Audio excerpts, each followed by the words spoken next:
Jai and dear aspirants, so today we'll be discussing more about in detail about the thematic upper perception test. Primarily we'll be discussing about the 12th slide which is the blank slide. तो जैसा कि आप लोगों को पता है कि TET की पिक्चर्स में टैट की जो कंप्लीट सीरीज़ होती है उसमें 12 स्लाइड्स होती हैं, जिसमें 11 पिक्चर स्लाइड्स होती हैं और 12 ब्लैंक स्लाइड होती है।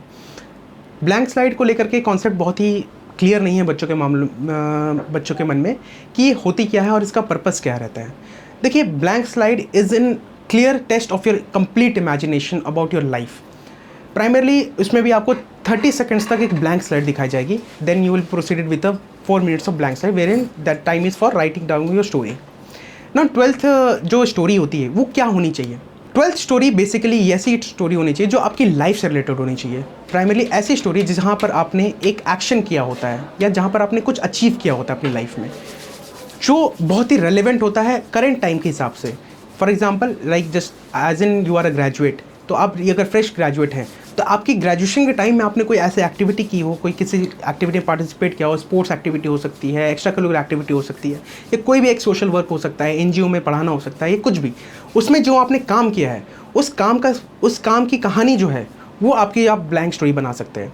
There is nothing wrong in preparing the blank slide in advance, it gives you an edge कि हाँ वहाँ पे जाकर के आपको सोचना नहीं पड़ेगा और you can directly write your story, blank story on the spot even in the story in the test. अब इसमें कुछ इंपॉर्टेंट एलिमेंट्स है जो उनको आपको कवर करना बहुत इंपॉर्टेंट है कि ब्लैंक स्टोरी में आपकी जो कैरेक्टर होता है वो आपके एज का अराउंड होना चाहिए, सबसे नंबर 1 थिंग। दूसरी चीज़ है कि आपकी स्टोरी के अंदर में जब आप बातें ना करें उसके अंदर में, जैसे कि आपको कहानी में एक्शंस लिखने हैं कि आपके कैरेक्टर ने एक्शंस क्या किया है। आपके एक्शंस सिंगल हैंडेडली नहीं होने चाहिए, आपके actions collaboratively with the group, with the people around you होने चाहिए, ठीक है। रियल लाइफ बेस्ड एक्शन होने चाहिए। आप अपनी लाइफ को एक बार इमेजिन कीजिए, जैसे जब मैं अपनी एसएसबी जाता था तो मैंने अपनी ब्लैंक स्टोरीज़ प्राइमरी लिखी अपने एनसीसी के टाइम पे जब मैं कैंप में गया था। तो कैंप की एक्टिविटी के ऊपर मैंने लिखा था, जब मैं फ्लैग एरिया की ब्रीफिंग किया था तो कैसे मैंने फ्लैग एरिया को प्रिपरेशन से लेकर फ्लैग एरिया का मेंटेनेंस, उसका केयर करना, फिर उसके बाद उसको ब्रीफ करना प्रॉपरली और अपनी टीम के साथ मिलकर के उस ऑब्जेक्टिव को अचीव करना। तो वो that was my story when I used to write in my NCC during my SSB time. So this was what I prepared and I believe कि ये आप जब इस पर थोड़ा सा थॉट दें, इस पर आप ऐसा ऑन द स्पॉट ना करें, इसके ऊपर थोड़ा सा गहराई में सोचें कि क्या मेरी लाइफ के कौन से मैंने चीज़ें की हैं, और उसके बाद उसको 3, 4, 5 ड्राफ्ट बनाए अपनी स्टोरी के थीम्स के ऊपर कि हाँ मैंने ये कभी ये किया है, किसी की हेल्प की है, किसी को पढ़ाया है, या किसी के पड़ोस में किसी की मदद की है, या अपने छोटे भाई बहन को मैंने अचीव करा है, उनके ड्रीम में हेल्प की।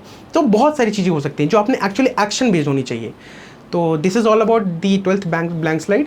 I wish you best, all the best for your preparation. जय हिंद।